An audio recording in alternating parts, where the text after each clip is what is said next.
You're listening to Let's Get Wicked Deep, a dating podcast with Kelly and Callie. We're here to cut through the BS of dating and all the chaos that can come with it, where we will have deep and meaningful conversations with laughter and fun. It is time to get wicked deep. Welcome to another episode of Let's Get Wicked Deep, a dating podcast with Kelly and Callie. Callie, how's it going today? Good. How are you, Kelly? Oh, today has been just a glamorous day. First day of fall in Austin, Texas, and it's 975 degrees out.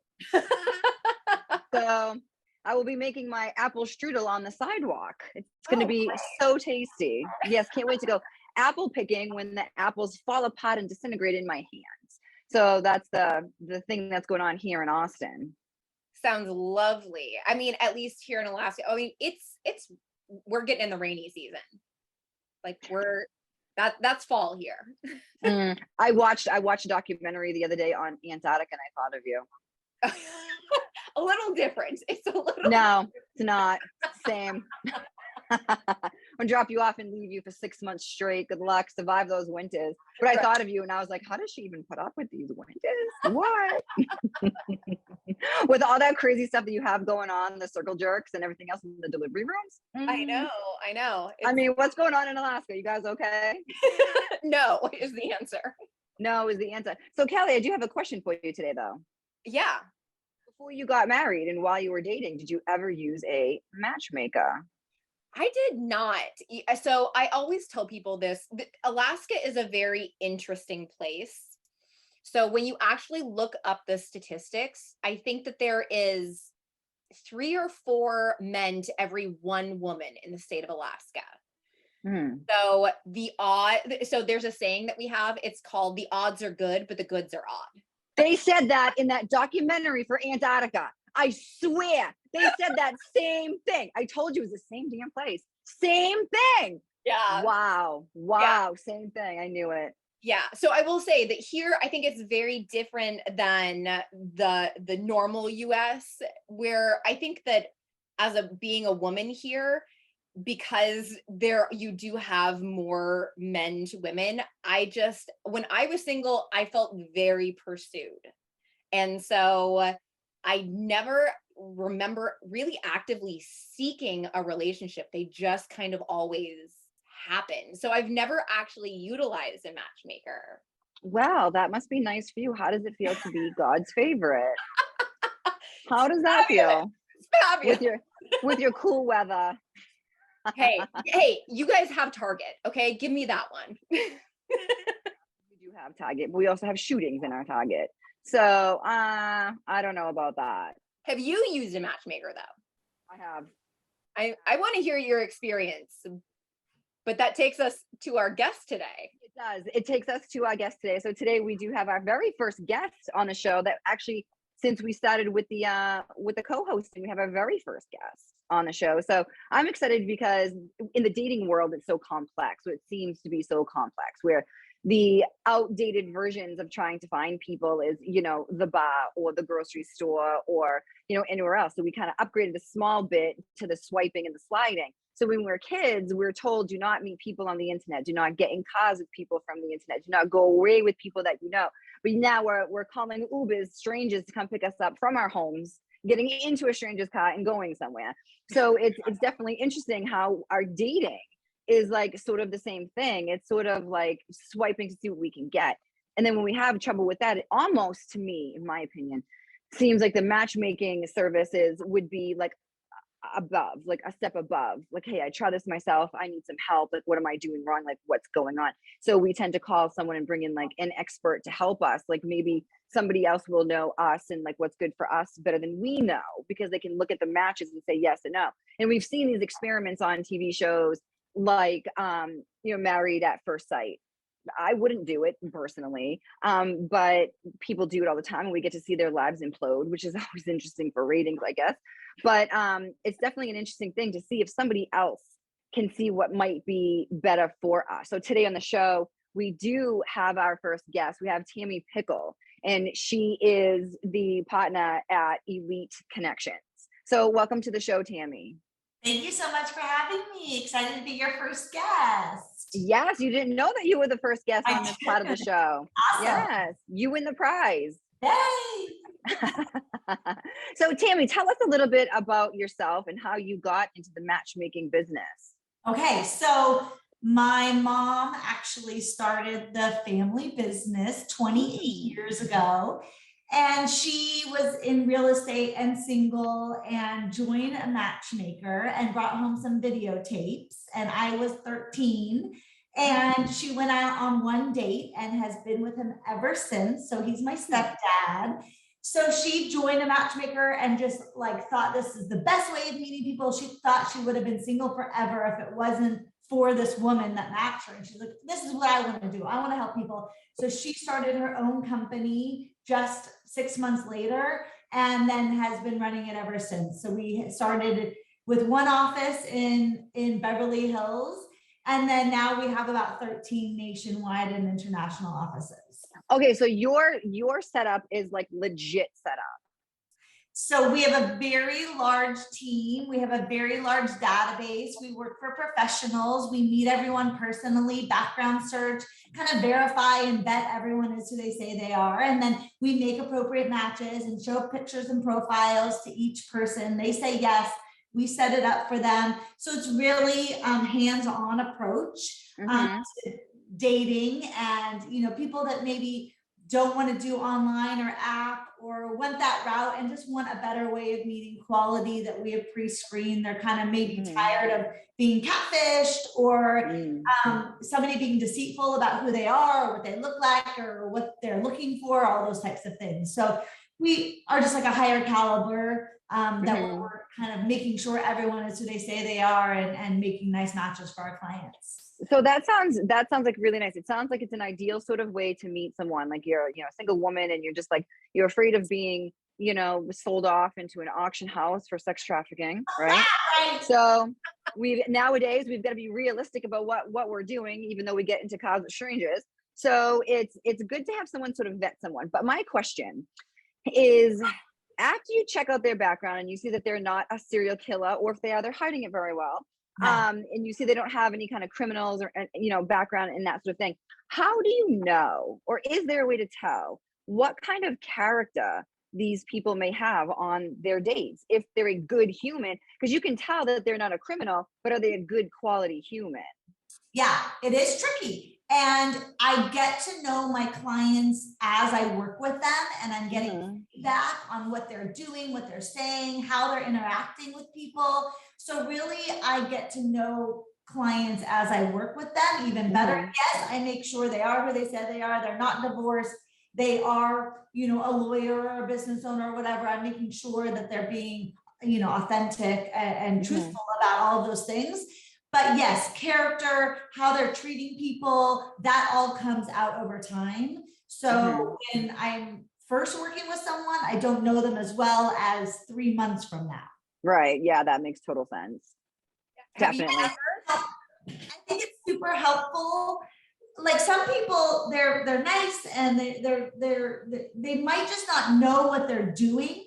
And how they're acting, and that they're talking too much about their ex and their drama with their family and how they hate their job and just all the things that like maybe you don't even realize you're doing. So I feel like I get that feedback and I can relay that, and then I can help that person be a better dater. Person in general, maybe they just don't even realize they're like Debbie Downer and like nobody wants to hang out with them. Well, I will hear this from the dates and I will relay it very nicely, sugarcoat it, whatever, but I want to be helpful. Sometimes people don't even realize that they're kind of turning people off with the way they're dressing or acting or what they're talking about. So I kind of feel like that is helpful. Or like if people get ghosted and you never hear from them again on a dating site or an app or whatever, I can relay, well, they didn't appreciate that you didn't ask them out again. They didn't think that you were interested in seeing them again. Those types of things. Like I may save potential dates because I am relaying those types of things where, two people might go out and he's like, well, I don't think she's interested. She didn't she didn't give me a kiss, whatever. And I can kind of relate, yeah, she is interested in seeing you again. No, she's not going to kiss you on the first date, but she's interested in seeing you again. You know? Yeah. There's so many things that like reading between the lines is tricky on a first date. Like, it's awkward. It's kind of like an interview. Like people don't really know what the other person was thinking. And so it's kind of nice to have like a friend in your corner. Yeah, it's definitely good to have someone like decode like what happened and like what's going on for sure. For sure. Yeah. So I'm just so curious. So have you ever had a client that you had to fire because they were like notoriously difficult or just like not who they said they were or like not being appropriate? Have you ever been in that scenario? Yes. We actually figured out that somebody gave us a fake identification. And so when we went to background, we couldn't find that person. We couldn't find them on Google. We couldn't find their business. So then I started asking for like tax records and more information, passports and things like that. And then he ended up not sending me that information. And so I said, well, then I cannot work for you if you cannot give me your identification. And I'm so glad that I didn't just take his money and help him, even though I couldn't really find his information and I couldn't background search him, because if I did, I could have like been introducing a serial killer to someone. And I think it's so important to do that for our clients. And that's one of the main reasons people come to us. So it's really important. And, for men and women, but especially women, like being introduced to someone that like could sell you off or like, you have to be so careful. And there's so many people out there that are just can say anything. And we kind of trust that. So I have to be the untrusting one until I can authenticate that person. But I feel it's very important. And I have seen it with my very own eyes that somebody was trying to be someone they were not. And, have to put the kibosh on it, and I'm not going to help you. And I never heard from him again. Well, that's good that you didn't hear from him again. Right? Yeah, that's a really good thing. But yeah, it's a pretty scary world out there. I think people, need to be careful, especially if they're doing the online and the apps and things. Like you have to do your own research and your own homework and your own Googling, and you have to see who this person is and do your own vetting, which is definitely possible because I do it all the time. It's definitely possible. Yeah. It's a little trickier because you don't have their last names. You don't always have all the information where it's easy to look these people up. Well, I think it's nice too, because in a way, like if you're going on a date with someone from like a service like yours, like you don't have to be vulnerable and give them like your last name, your phone number, like everything is set up for you. So if you get there and you don't feel the vibe and you don't like it, you can literally leave and like sort of give the ghosting or the ending of it to someone else. Yes, so exactly. With your clients, how do you work that? Like, do you like after their first date, do each each person call in and like give feedback on the date? Yeah. So I get all the feedback, what they both thought about each other. Of course, if they like each other, I tell them to take it from there. They do have each other's phone numbers, and I want it to be as organic as possible. But after the first date, they're like, is he interested? Is he being polite? Saying, is she interested? Is she just being polite? Did she just say, yes, she'll go out with me again, but really she's not that interested in seeing me again? So after the first date, I always get feedback, and then I steer them in the right direction. If it's a no or if it's a yes, then they kind of take it from there. I don't usually set up a second date. I just let them know, yes, you're both interested, and why don't you ask her out again and go from there. So I typically set up the first dates for my clients, but then from there, if they're both interested, I just have them, communicate with each other and continue on. Well, that's a really good plan. I had actually used a matchmaking service once. Yeah. And it was by far the worst date I had ever been on in my entire life. Oh no. It was so bad that I wrote about it in my book. Oh boy.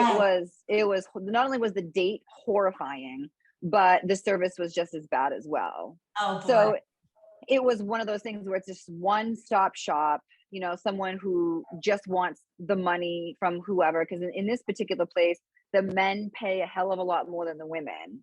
And then what they do is they get like other women, and I don't know if your business does this or not, but as like filler.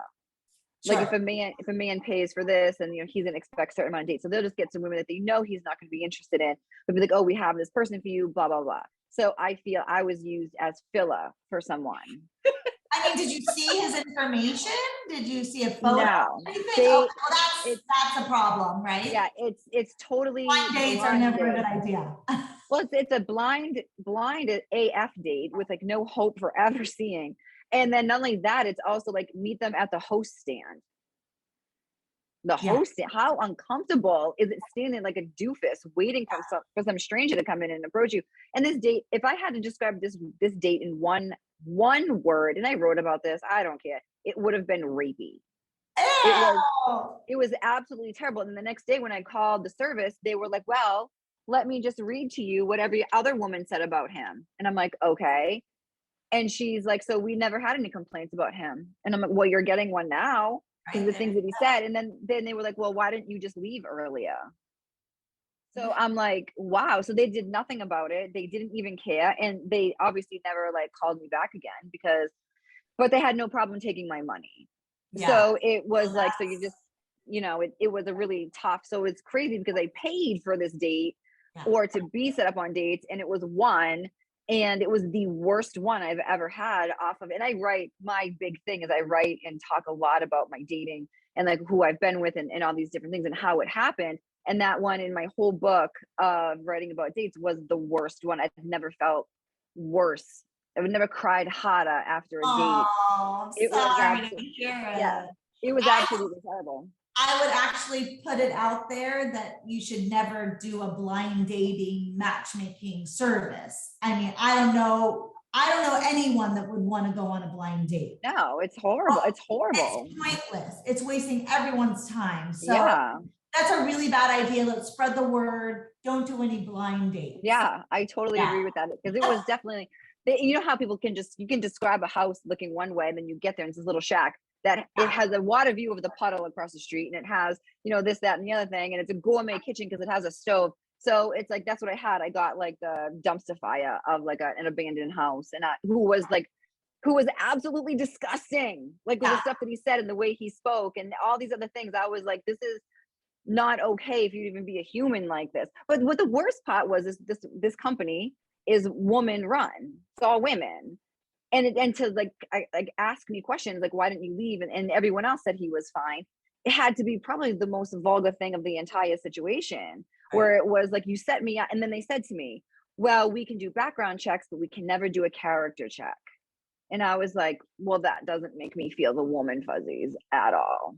Right. It doesn't make me feel comfortable dating your people, because if this is the kind of match you think I should be with, then you're really bad at your job. Very bad. That's why like your company has more than one location. It's been out for a long time. It's probably reputable versus a one-stop shop that's like, two people working in an office just trying to like put their heads together to see how they can like scam people out of money. So it's just like making matches that just to make a match. It's not a quality match. It's not a good match. It's just to fill a quota, which literally. Yeah. Fill a quota. That's exactly what I think they do. So when I think of matchmaking now, like because of that one thing, I'm like, oh my God. But then like other people, like Callie was like, ooh, matchmaking service sounds so fun and exciting. So I'm like, I don't know how it's going to go, but I think it's a good thing when people need it. And I think it really depends on who you call and who you ask and who you hire, making sure that the people on the other end are like normal humans that are not just trying to like rob you. Reputable companies. Yeah. Good, good ratings and reviews and been around a long time. And all those things are so important. Yeah, They really are. Let me just, defend myself here because you were excited. But, when I work with my clients in my dating program, I mean, we go through so many other steps, and Kelly and I have talked about this. This was on a previous episode about how I teach people to date better. And we don't actually get to the how to meet someone until the end, because so much of the work that we do is within ourselves. So that is really the bulk of what I teach people. And then it isn't until the end where I talk about, okay, how are you going to apply this stuff? How are you going to start meeting people? And matchmaking is one of the things that I throw out there to people to consider. Like the apps, they're very widely used, probably the most used platform. But I will say, as somebody, and I will be honest about this, I was with my husband before the apps were around. I mean, when my husband and I were getting together, there were websites out there like eHarmony and Match, and like, so the websites were there, but they hadn't really become full-blown apps that people were using yet. And so that has really developed in the last decade since my husband and I got together. But I will say that I, as an outsider that has never been on the apps, can see how there are so many problems with looking at someone's profile, making a snap decision, a judgment decision, a lot of it based on looks, the superficial, not really giving someone a chance and getting to know who they are. So I think that there are so many problems within the apps themselves, which is why I suggest using a matchmaker. But like you said, obviously quality counts for something. Yeah. So Quality counts. Yeah.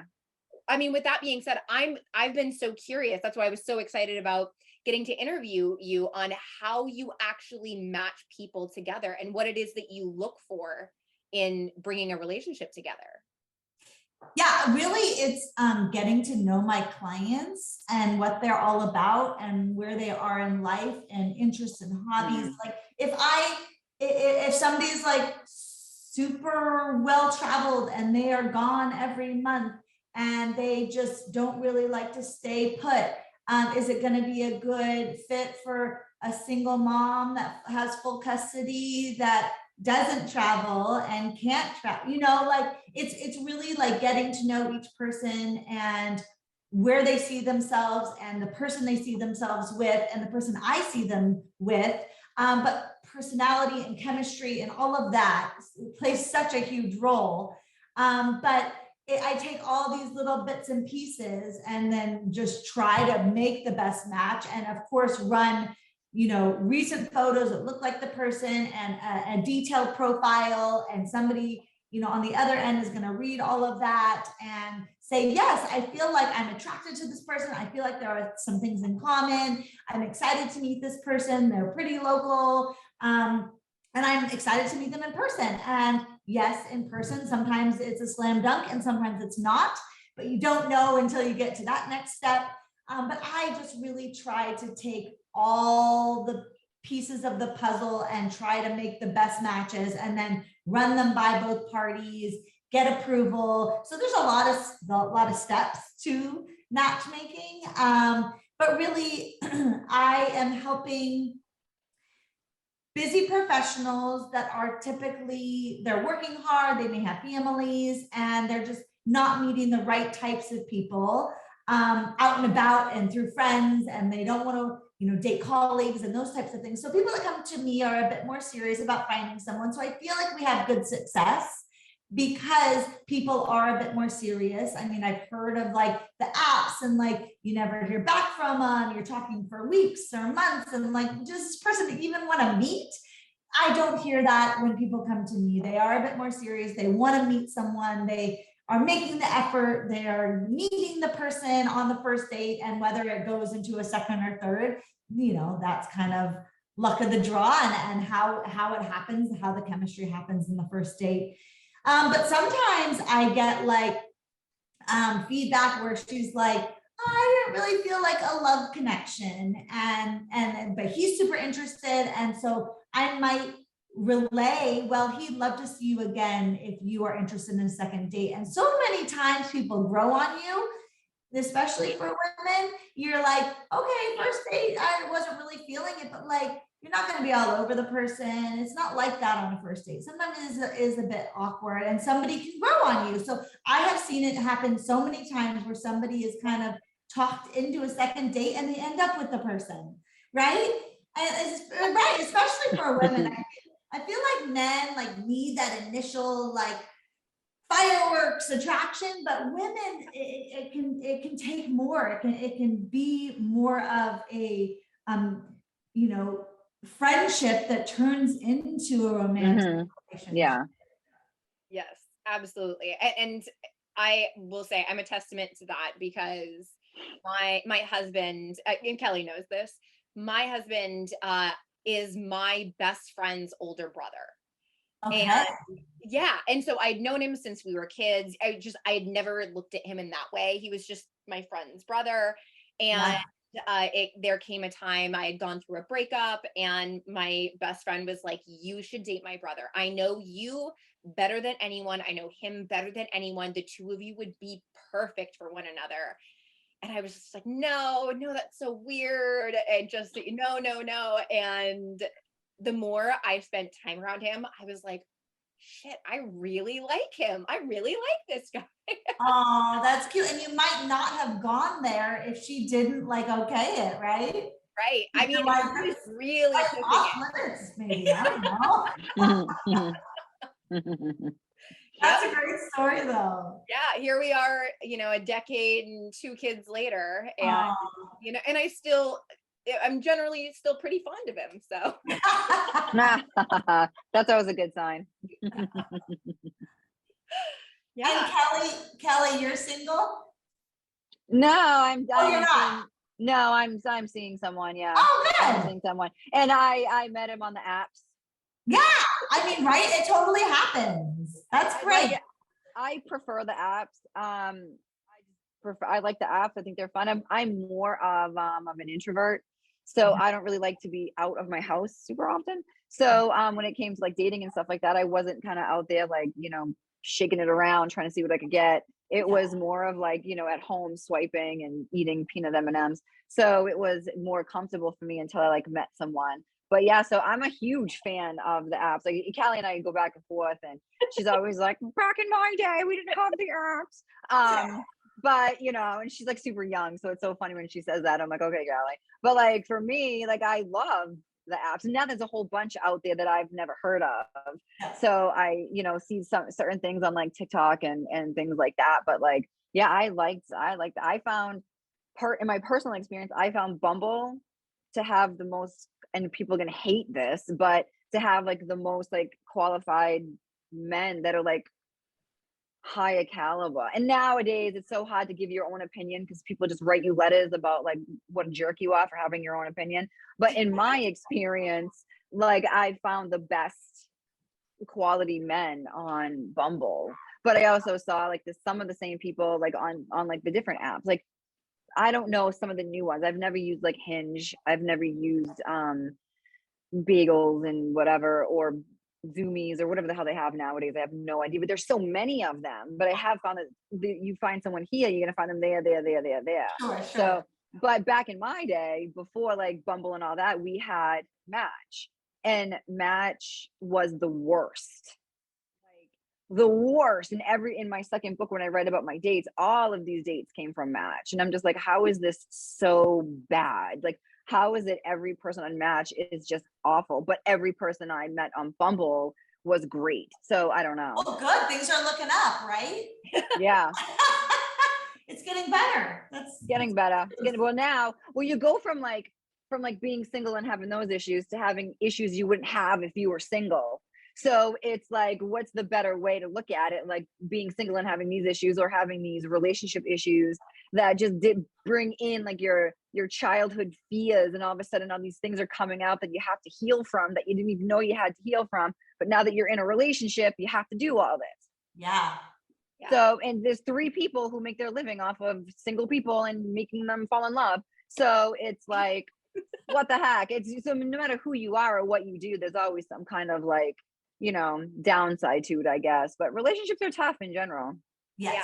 And that, and really that leads me to my question for you, Tammi. What do you wish that every person knew going into like working with you, or like going into I'm ready for a relationship? Like, what is that one thing that it's like, I just wish that that everyone that came to me had this or understood this? I would probably say to be open-minded and think outside what your normal type is in your head. Or like your past relationships, like that didn't like work out. So if you just like are more open and you don't have a specific type or a specific look or a specific person in your head, and you're more open-minded, then you're going to meet more quality people and hopefully find that person. And so many people come to me and they have like very small age window, and I want to date a doctor or a lawyer or this or that. Well, that's a very small pool.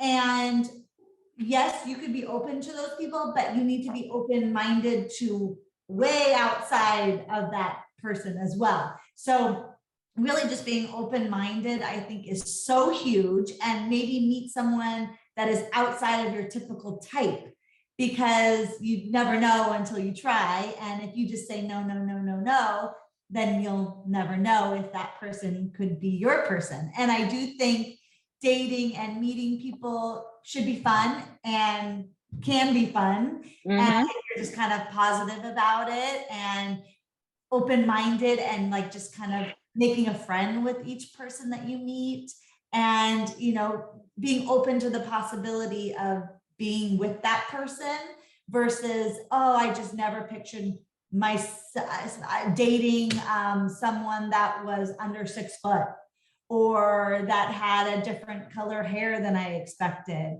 or that had a different career that I was not wanting to date someone that had that career, or whatever.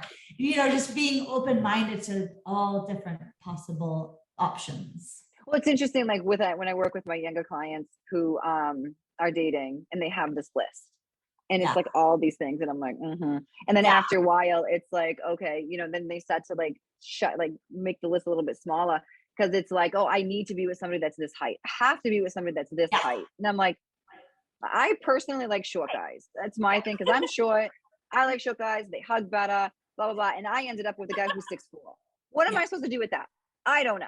So it's like crazy how it's like you have this idea of what you want and what you like, but then what you end up with, like personality wise, is so different. But like for me, my list was the same way when I first started dating. And then it got down to one thing: breathing. Because it's like, if he's breathing, I'll go out with him. Right. You know, like that's like literally it. Love it. So good. Yeah, it's crazy. So it's so true. So to be open-minded, like you never know, you're gonna find the person that you probably are most compatible with, the opposite of what you think you're attracted to, and like what you think you wanted. Because a lot of times we go after the same person over and over and over again, and then we keep getting hurt and we keep getting upset about it. But then if we go for someone different, then it's like, oh, I'm not hurting anymore. I'm not crying anymore. Yeah, because you found someone that was more compatible for you versus like what you want on the outside. It's the inside that counts, like a Milky Way. Milky Ways don't look delicious, but they are delicious. So it's like, you know, there you go. It's what's on the inside that fills you up, I guess. I don't know. Right. And like, you know, what you look like fades and those types of things, but like the best friend chemistry and somebody who treats you like gold. I mean, that's what matters. Yes, I agree. Someone who can cook, because I'm hungry all the time. Like my hunger's not going anywhere. Yeah, like cook me some dinner, man. I'm always gonna be hungry. Doesn't matter how old I am. That's what you need to look for.